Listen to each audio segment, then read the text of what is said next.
할렐루야. 아멘.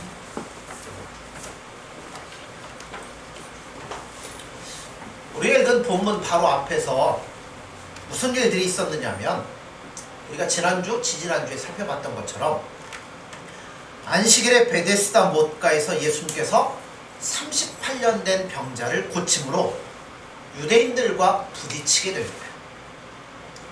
그렇지 않아도 어떻게 예수님을 꼬여 넘어뜨릴까 궁리하던 이 유대인들이 왜 안식일을 범했느냐고 예수님께 꼬치꼬치 따져 묻기 시작합니다.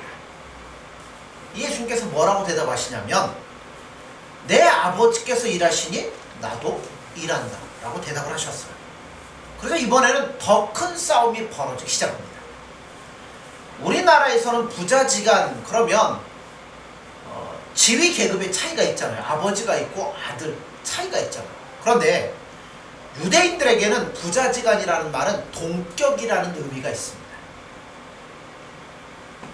그러니까 예수님 한마디로 뭐라고 그러는 거예요? 나는 하나님이다 이런 얘기가 되는 거예요. 유대인들이 볼 때는. 그래서 예수님을 신성 모독죄로 몰아붙이기 시작합니다.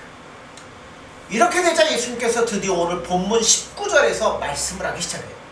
19절 어떻게 시작되죠? 그러므로 라고 시작됩니다. 그래서 이것은 앞의 싸움에 대한 연결 부분임을 예수님이 말씀하는 거예요. 자, 이제 그러므로 나는 이렇게 해요. 이어서 하시는 말씀이 뭐냐면 나는 아버지와 다름이 없으니 곧 나를 믿는 자는 아버지를 믿는 것이고 아버지를 믿는 자는 마땅히 나를 믿어야 될 것이니라 라고 예수님이 말씀합니다. 여러분 이 말씀이 어느 정도 당연하다고 생각하십니까? 얼핏 생각해보면 이해가 돼요. 그런데 사실은 그렇게 간단한 문제는 아닌 것 같습니다. 자, 왜냐하면 예수님을 믿는 게 누구를 믿는 거예요? 하나님을 믿는 거예요. 그러면 굳이 왜 예수님이 이 땅에 오셔야만 될까요? 오셨을까요? 하나님이나 예수님이랑 똑같고 그분이나 그분이 하신 일이 똑같다면 왜 예수님이 이 땅에 오셔야만 될까요? 자, 하나님이 천지만물을 창조하십니다. 이스라엘을 이끌어내시고 여러가지 이적과 기사를 보이시고 사사들을 불러일으키고 다윗을 세우고 다니엘이라는 선지자를 보내고 뭐 이런 일들 하셨다면 지금도 똑같이 하시면 되는데 왜 예수님이 오셔야만 될까요? 그렇잖아요. 둘이 똑같다면 한 분만 하셔도 되는데 왜 굳이 예수님이 이 땅에 오셔야 될까? 이게 오늘 본문의 중요한 핵심입니다. 25절 이하에 보면 이렇게 다시 설명을 해요. 25절에 보면 진실로 진실로 너희에게 이르노니 죽은 자들이 하나님의 아들의 음성을 들을 때가 오나니 곧 이때라. 듣는 자는 살아나리라. 자, 지금이 어떤 때냐면 구원의 때라고 예수님 말씀하십니다. 이 말씀 이해하려면 왜 이런 얘기를 하시냐 이해하려면 우리가 구약의 배경을 좀 봐야 돼요. 자, 이스라엘 백성들이 출애굽하고 하나님의 율법을 받기 위해서 어디로 갔어요? 시내산에 도착을 합니다. 시내산에서 모세가 백성들 밑에 머물게 하고 자신이 올라가서 하나님의 율법을 받아 이스라엘 백성들에게 내려옵니다. 그런데 처음부터 올라간 게 아니에요. 처음에는 뭐 했어요? 다 같이 모세와 이스라엘 백성들이 산 밑에 있었고 하나님이 말씀을 하시는데 그 말씀의 소리가 마치 우레와 번개와 나팔 소리처럼 엄청나더라는 거예요. 그러니까 백성들이 그 소리를 듣고 뭐 했냐면 무서워서 발발발발 떨기 시작합니다. 너무나 무서우니까 우리는 못 가겠다는 거예요. 누구만 가라고요? 모세 당신이 올라가서 하나님의 말씀을 듣고 내려와서 우리에게 전해달라는 겁니다. 기억하십시오. 왜 이것이 필요하느냐면 하나님은 우리를 직접 찾아오시면 우리가 어떻게 돼요? 그렇죠. 하나님 우리를 구원하려고 오려고 해도 가장 큰 난관이 뭐냐면 우리가 하나님을 대면하게 되면 우리는 우리의 죄와 하나님의 그 거룩하심 앞에 견딜 수 없기 때문에 우린 죽을 수밖에 없다는 거예요. 뭐하러 오셨는데도요? 구원하러 왔는데도 만나면 뭐예요? 구원이 아니라 사망이 돼버리는 거예요. 왜 죽냐면 우리 죄 때문에 죽죠. 하나님은 어떤 분이셔요? 거룩하신 분이잖아요. 흠도 없고 점도 없잖아요. 그 앞에 죄인인 우리가 어떻게 서서 그분을 영접하며 만날 수 있겠어요? 그러니까 우리는 너무나 모자라다는 거죠. 모세가 죽음에 임박하여 그 당시 사건을 자세히 기록을 했어요. 자, 출애굽기에 기록했던 그 사건을 신명기에 이제 가나안 땅, 이 애굽 땅, 가나안 땅에 들어가기 전에 마지막으로 이 모세가 백성들에게 다시 한번 말씀하는데 그때를 회상하며 주신 말씀이 있어요. 신명기 5장 22절 27절에 보면 제가 길지만 읽어보겠습니다. 여호와께서 이 모든 말씀을 산 위 불 가운데 구름 가운데 흑암 가운데서 큰 음성으로 너희 총회에 이르신 후에 더 말씀하지 아니하시고 그것을 두 돌판에 써서 내게 주셨느니라. 산이 불에 타며 캄캄한 가운데서 나오는 그 소리를 너희가 듣고 너희 지파의 수령과 장로들이 내게 나와 말하되 우리 하나님 여호와께서 그의 영광과 위엄을 우리에게 보이심에 불 가운데에서 나오는 음성을 우리가 들었고 하나님이 사람과 말씀하시되 그 사람이 생존하는 것을 오늘 우리가 보았나이다. 이제 우리가 죽을 까닭이 무엇이니까 이 큰 불이 우리를 삼킬 것이요 만일 우리가 우리 하나님 여호와의 음성을 다시 들으면 죽을 것이라. 육신을 가진 자로서 우리처럼 살아계시는 하나님의 음성이 불 가운데서 바람을 듣고 생존한 자가 누구니까? 당신은 가까이 나아가서 우리 하나님 여호와께서 하시는 말씀을 다 듣고 우리 하나님 여호와께서 당신에게 이르시는 것을 다 우리에게 전하소서. 우리가 듣고 행하겠나이다 하였느니라. 자, 이 말씀에서 기억해야 될 부분이 어디냐면 24절에 그 사람이 생존하는 것을 우리가 보았나이다. 하나님이 말씀하시는 것을 듣고 살아있는 사람은 모세가 처음이에요. 하나님의 말씀을 듣거나 그의 영광을 접하면 모두가 죽는데 그것을 접하고도 죽지 않은 사람이 누구냐면 바로 모세라는 거죠. 그래서 이스라엘 백성은 하는 말이 뭐예요? 우리가 왜 하나님의 말씀을 직접 듣고 죽어야 됩니까? 왜 우리 죄 때문에 우리가 죽어야 됩니까? 그러므로 당신은 하나님의 말씀을 들어도 죽지 않으니까 우리를 대신해서 하나님의 말씀을 듣고 우리에게 전해주십시오 하고 모세에게 요청했다는 것. 28절 이하로 보면 이것이 더욱더 분명해지기 시작합니다. 그 당시 신의 산의 율법을 얻으러 모세가 올라간 까닭이 뭐예요? 그렇죠. 하나님의 백성들에게 친히 말씀할 수 없어요. 하시면 전부 다 뭐 하겠어요? 죽을 수밖에 없으니까. 그러므로 보아도 죽지 않고 들어도 죽지 않을 만한 자가 대표로 갔다가 그 말씀을 듣고 전해주면 그 말씀으로 말미암아 우리가 죽지 않을 것입니다. 그래서 모세가 시내산에 올라간 이유가 바로 그거라는 거죠. 자, 신명기 좀 더 나가보죠. 18장 15절에 20절 한번 보세요. 방송으로 봐야 되는 분이 있어서 제가 또 읽겠습니다.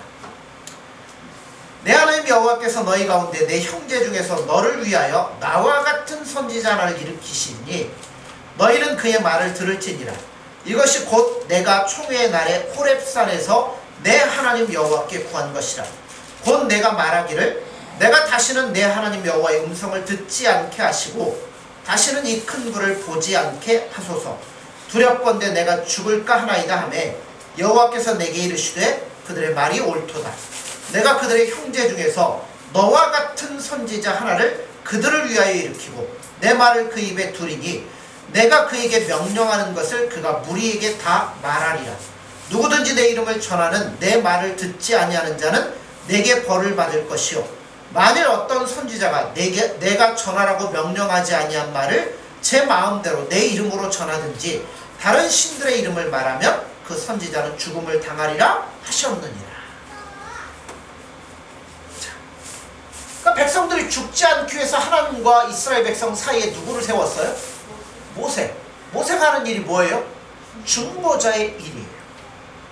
그런데 아까 출애굽기나 신명기 5장 같은 경우에는 중보자로서 누굴 얘기했냐면 모세를 얘기했다면 금방 읽었던 이 신명기 뒷부분에서는 누구로 띄었냐면 예수 그리스도로 껑충 뛰고 있습니다. 자, 신명기 18장 전까지는 모세가 하나님과 이스라엘 백성들 사이에 중보자로 서 있었다면 신명기 18장 이후에는 모세도 이스라엘 백성 앞에 중보자지만 모세도 사실은 누구예요? 이스라엘 백성들 중에 하나이기 때문에 모세와 하나님 사이에 누가 있어야 된다는 거예요. 중보자이신 예수 그리스도가 필요하다라고 말씀하고 있습니다. 18장 15절에 보면 나와 같은 선지자 하나를 일으키리니, 그 누구예요? 예수님을 이야기하는 거예요. 왜 모세가 예수님을 가리켜 나와 같은 선지자라고 하냐면 그게 오늘 본문의 핵심인 거예요. 모세는 무슨 역할을 했다고요? 중보자의 역할을 했다는 거예요. 그러면 하나님이 직접 우리를 구원하시고 우리에게 말씀하고 싶어도 우리 안에 죄가 있기 때문에 우리를 대신하여 누가 필요한 거예요? 중보자가 필요한데 그분이 누구냐면 바로 예수님이라는 겁니다. 호렙산은 신의 산의 또 다른 별칭이에요. 그리고 여기에 나오는 말씀 가운데 내가 너를 이라면서 이제 나오는 구절이 있어요. 거기에 보면 모세를 지칭하기도 하지만 사실은 이게 누구를 얘기하면 이스라엘 백성들 전체를 이야기하는 것이기도 합니다. 그래서 여기 나오는 건 결국 누구에게 초점을 맞추냐면 예수님께 초점을 맞추고 있어요. 그런데 여기서 하나 기억해야 될 것이 하나 있어요. 뭐냐면 하나님께서는 우리 안에 찾아오시고자 우리에게 접근하시고자 누구를 세울 수밖에 없어요? 중보자를 세울 수밖에 없다는 거예요. 계속 강조하는 말이지만 왜냐하면 우리로서는 하나님 만나면 어떻게 돼요? 견딜 자가 아무도 없거든요. 다 죽을 수밖에 없거든요. 하나님은 거룩하신 분이라 죄를 보면 그 죄에 대한 보응을 하게 되어 있습니다. 마치 여러분 그렇잖아요. 깜깜한 밤에 빛을 딱 전등을 켜면 어둠이 어떻게 돼요? 순식간에 다 사라져버리는 겁니다. 상징적으로 말하면 이런 게 있나 모르겠는데 드라큘라가 햇빛에 노출되면 어떻게 돼요?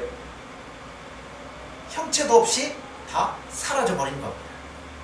그래서 하나님이 우리를 사랑하시고 우리를 구원하시는데 우리에게 오시면 우리가 죽을 수밖에 없기 때문에 새로운 방법을 택하여 오실 수밖에 없었다는 거예요. 그 새로운 방법이 뭐겠어요? 예수님 오시는데 그 영광과 모든 것들을 다 뭐 하셔야 돼요? 갖고 오시면 우리는 죽으니까. 그렇죠? 모든 것들을 다 제한하고 다 내려놓고 아무것도 안 갖고 오신다는 거예요. 왜냐하면 우리에게 오셔서 말씀을 전하시고 우리에게 하나님 나라에 대한 이야기를 하시고 우리와 교제하시고 우리를 인도하시려면 우리가 예수님 앞에 다가갈 수 있어야 되잖아요. 예수님의 영광 모든 것 갖고 오시면 우리가 어떻게 그 앞에 다가가겠어요? 못 가잖아요. 그래서 모든 걸 감추시는데 그 중에 제일 감춰야 되는 부분이 뭐냐면 심판에 관한 권한이에요. 이 권한을 안 감추고 만나면 만나는 사람마다 다 뭐예요? 전부 다 그 앞에 거꾸로지고 죽을 수밖에 없습니다. 그래서 예수님이 친히 인간의 몸으로 이 땅에 오신 거예요. 예수님이 우리에게 친근한 인간의 모습으로 오셨기 때문에 사람들이 뭐 했어요? 예수님을 만나고 어린아이들은 예수님의 품에 안기기도 하고 예수님과 대화하고 교제하고 식사도 하고 얼마나 예수님과 함께 했는지 모른다는 겁니다. 이사야 53장에 보면 예수님에 대한 이야기하면서 이런 말씀이 있죠. 그는 고운 모양도 없고 풍채도 없은즉 아무도 그를 귀히 여기지 않더라. 근데 여기서 흥미로운 건 뭐냐면요, 모든 하나님의 일꾼들이 그런 대접을 받아오더라는 겁니다. 만약 우리가 복음을 전하러 갈 때 복음이 잘 전해져야 될 거 아니에요. 그래서 저 사람이 예수님 믿어야 될 거 아니에요. 그럼 우리가 복음 전하는데 예수님 나에게 뭘 좀 주십시오. 뭘 요구하시겠어요? 뭘 요구하시겠어요? 복음 전할 때 뭐가 있어야 될 것 같아요? 복음을 전할 때 막 천둥이 치고, 그죠? 우레소리가 나고 눈에서는 막 광채가 막 나가지고 이 사람이 복음을 들을 때 벌벌 떨며, 그럼 우리가 어떻게 해야 됩니까? 이렇게 되면 좋을 것 같잖아요. 근데 여러분 예수님 어떻게 오셨어요? 막 번개가 치고 눈에서 광채가 바로 그러셨나요? 아니잖아요. 정말 그렇게 된다면 여러분 우리가 복음 전할 때 듣기도 전에 다 뭐예요? 듣는 사람 다 죽어버릴 거예요. 구원하러 갔는데 만나는 족족 죽으면 그거는 복된 소식이 아니잖아요. 그건 저주와 재앙일 수밖에 없습니다. 차라리 안 가는 게 낫습니다. 그러므로 참된 복음의 전파는 언제나 그랬어요. 힘없이 모양도 없고 풍채도 없고 사람들에게 손가락질을 당하고 외면을 당하면서도 복음은 그렇게 증거되어지고 전파되었던 겁니다. 예수께서 우리를 구원하고 싶으신데 구원하려고 문만 두드려도 집안에 있는 사람까지 다 죽고 우리를 구원하시니 죽어버려요. 그래서 우리를 구원하시고자 하지만 만나면 만나는 족족 죽으니 어떻게 그 모습 그대로 우리 가운데 오실 수 있겠냐. 그래서 다 내려놓으시고 그 영광도 그 위엄도 그 권위도 그 심판도 모든 것도 다 내려놓으시고 종의 형체를 가지고 우리와 하나님 사이의 중보자가 되기 위해서 친히 그런 모습으로 오셨다는 겁니다. 얼마나 감사한 일입니다. 그런데 모든 사람들이 예수님이 우리를 구원하기 위해서 심판권을 놔두고 왔으니까 전부 다 놀려대기 시작합니다. 호랑이가 개천에 빠지면 강아지가 호랑이를 놀려대고 용이 개천에 빠지면 미꾸라지가 놀려대듯이 예수님이 이와 같은 조롱을 너무나 많이 당하셨어요. 침뱉고 뺨을 때리고 조롱하고 저주하고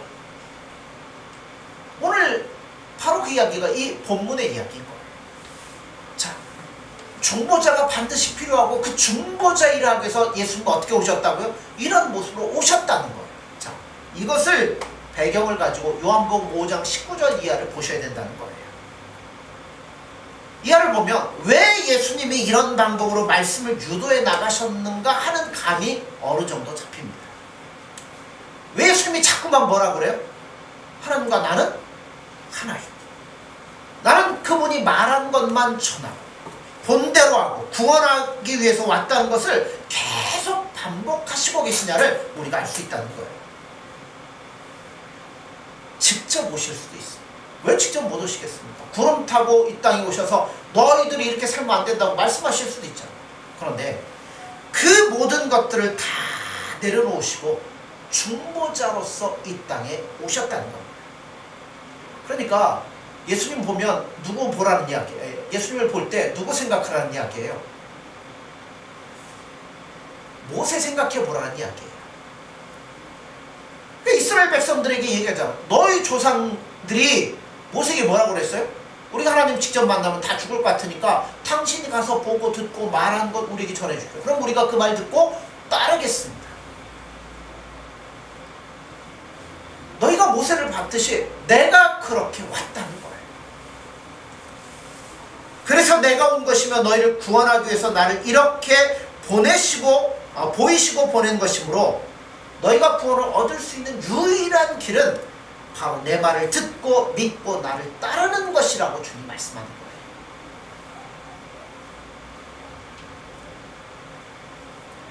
그게 5장 19절부터 29절 사이에 나오는 말씀의 핵심이고 내용입니다. 그런데 자, 여기서 왜 예수님의 말씀을 듣고 그를 보내신 자를 믿는 것이 구원이라고 말할까요? 이 본문을 보면 보내신 분에 대한 이야기만 있는 게 아니라 보내신 분의 의도와 목적도 그 안에 들어있더라는 거예요. 하나님께서 예수님을 보내신 이유는 우리를 죽일 의사가 없다라는 거예요. 우리를 너무나 사랑한다는 거예요. 오직 구원하실 의사가 있기 때문에 모든 영광을 다 내려놓으시고 중보자로 예수님을 보내서 너희가 제발 나를 믿으라고 예수님을 통해서 말씀하시는 겁니다. 그러므로 예수님의 말씀은 바로 이 말씀인 거예요. 하나님께서 나를 너희 인간의 모습으로 보내신 그 의미를 제발 알라는 거예요. 얼마나 하나님이 내가 너희를 사랑하는지를 알아보라는 이야기예요. 그런데 유대인들은 어떻게 합니까? 십자가 위에 있는 예수님을 보고 뭐라고 그래요? 내려와 보라고 조롱합니다. 드러냈더라면 그 자리에 살아있을 자가 누가 있겠어요? 아무도 없잖아요.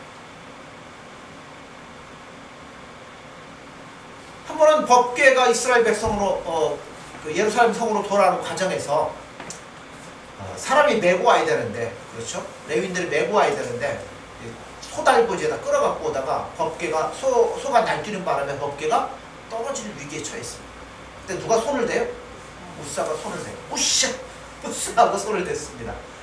자, 잘한 걸까요? 못한 걸까요? 우리가 볼 때는 잘한 거죠. 법궤 떨어져서 깨지면 안 되잖아요. 근데 하나님 뭐 하셔요? 예, 그를 치셔서 그 자리에 죽습니다. 하나님의 영광을 우리가 접할 그게 없다는 거예요. 그런데 무사도 죽는데 만약 예수 앞에 침 뱉고 뺨을 치고 조롱했더라면 여러분 어떻게 돼야 돼요? 그거는 바로 그냥 없어져 버려야죠. 바로 죽어야 되죠. 뻔합니다. 25절에 보면 죽은 자들이 하나님의 음성을 들을 때가 오나니 곧 이때라. 사실 우리는 죽은 자죠. 죄로 말미암아 죽었잖아요. 그러니까 하나님 오셔도 사실은 죽어있기 때문에 뭐예요? 죽은 자 귀에다 대고 일어나세요. 아침밥 차려서 얘기하면 아 그래? 그러고 일어납니까? 죽은 자는 암만 얘기해도 못 알아들어요. 그런데 자 죽어있는데 얘기해도 못 알아듣죠? 그래서 뭐 하나님의 친히 오시면 하나님의 음성을 들으면 진짜 어떻게 돼요? 진짜 죽는 거잖아요. 그래서 우리가 이건 감당케 하기 위해서 예수님이 오신 겁니다. 심판하러 오신 것이 아니라 우리를 죄로부터 살려내고 하나님의 백성을 삼으시려고 예수님이 이렇게 오신 거예요. 사실 말씀은 바로 지금이 그러한 때라는 거예요. 이때가 바로 그때라는 겁니다. 자, 한 가지 더 물어볼 게 남아 있습니다. 신자든 불신자든 우리 안에 전부 다 인간의 속성을 갖고 있기 때문에 모든 사람들이 하나님 앞에서 1차적으로 어떤 실수를 하느냐면 예수님께 늘 요구하는 게 뭘 보여달라는 거예요? 당신의 권위와 능력과 영광을 한번 보여주소서. 그러니까 예수님 십자가 매달릴 때 뭐라고 그러는 거예요? 당신 진짜 하나님의 아들이라면 한번 내려와 보세요. 우리 마음대로 할 것 같으면 십자가 다시 올라가는 한이 있더라도 내려와가지고 뺨이라도 한데 쳐주고 올라가고 싶어요. 우리 같으면. 그렇잖아요. 조롱할 때. 근데 여러분 예수님은 어떻게 하십니까? 잠잠히 그 모든 것들을 참으시고 견디시더라는 거예요. 세상에서 제일 강한 사람은 일일이 변명하는 게 아니라 누가 뭐래도 흔들리지 않고 자기 일에 열심으로 나아가는 자입니다. 반면에 자기 변명이 급한 사람만큼 가난한 자도 없습니다. 예수님은 누가 뭐라고 해도 묵묵히 자기가 오셨던 그 이 모든 일들을 해내시고 마신다는 겁니다. 그래서 오늘도 하나님께서는 교회 안에서 찬송을 받으시지만 어느 곳인가에서는 뭐를 받아요? 모욕을 당하시고 비난을 받으십니다. 그 하나님께서 우리를 향하여 예수님을 보내주셨고 지금 이 말씀을 하시는 거예요. 지금은 구원의 때다. 하나님이 나를 중보자로 세워서 보내신 것을 기억해라. 지금 구원의 문을 열고 긍휼과 자비를 베푸는 것 때문에 잘못 생각하지 마라. 나를 위하여 변명하지 않겠다. 하나님을 위하여 변명하지 않겠다. 그러나 너희가 어떻게 될 것인가는 너희가 알아서 선택해야 될 것이다 라고 주님 말씀합니다. 오늘 끝부분에 무서운 결론. 우리가 들을 수 없기 때문에 하나님 만나면 죽기 때문에 모든 영광을 가리고 왔어요. 그래서 예수님이 친히 말씀을 전하십니다. 예수님이 아니면 안 된다는 것. 이 일을 위해서 예수님은 참으시겠다는 것. 그런데 참는다고 오해하지 말라는 것. 참는다고 마음대로 생각하지 말라는 것. 이제 참지 않을 때가 올 거라는 겁니다. 자, 28절 보세요. 이를 놀랍게 여기지 말라. 무덤 속에 있는 자가 다 그의 음성을 들을 때가 오나니. 이 말씀은 죽은 자들이 주님의 말씀을 듣는 것과는 판이하게 다른 의미예요. 인류 마지막 날에 예수님은 어떻게 오신다고요? 천사들의 나팔 소리와 함께 세상의 심판주로 재림하실 겁니다.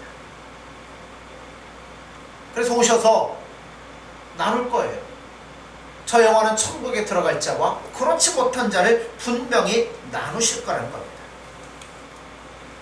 그런데 그 일을 어느 때에 준비해야 됩니까? 바로 지금이에요. 영원한 운명이 결정되는 때는 언제가 아니라 바로 지금이라는 겁니다. 다시 주님 오실 때에는 더 이상 심판을 두고 오시는 게 아니에요. 그때는 심판의 권한을 갖고 이 땅에 오실 겁니다. 이 말씀이 무슨 얘기예요? 예수님 믿는 것 외에는 다른 길이 없다는 겁니다. 그를 믿지 않는 자에게는 다른 구원의 방법이 없어요. 온다면 이제는 오직 심판밖에는 없다는 겁니다.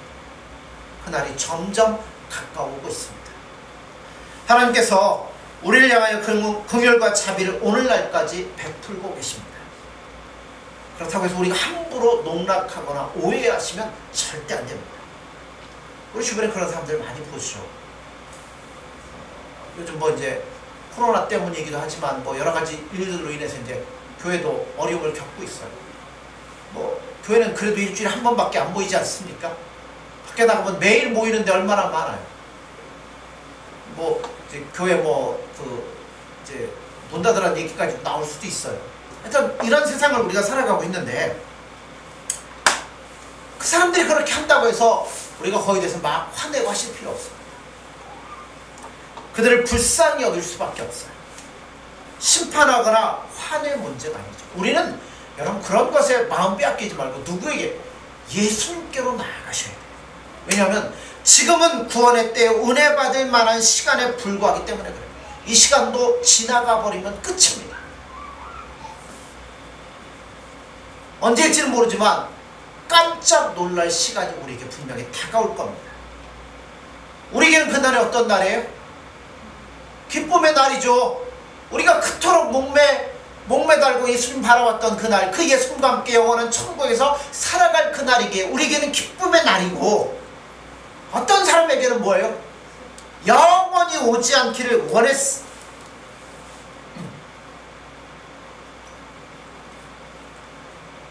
오지 않기를 바랬고 있으리라고 상상도 못했던 날이 올 것이라는 것을 여러분 잊으시면 안 된다는 거예요. 이와 같이 영원한 축복과 영원한 심판의 날이 우리 앞에 기다리고 있습니다. 예수님 우리를 너무나 사랑하셨기 때문에 우리를 어떻게 해서라도 살리시려고 이 모든 영광을 버리시고 중보자로서 이 땅에 오셨다는 거예요.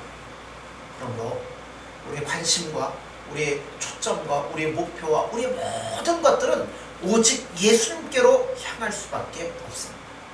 은혜 시간, 아직 기회가 있을 때 더 뜨겁게 예수님 사랑하셔서 주님 오시는 그날 할렐루야 예수님 앞에 찬송하며 갈 수 있는 저와 여러분들이 되어지기를 소원합니다. 여러분 자신을 점검해 보시고 더욱더 예수님 앞에 나아갈 수 있는 저와 여러분들이 되어지기를 간절히 소원합니다. 기도하겠습니다.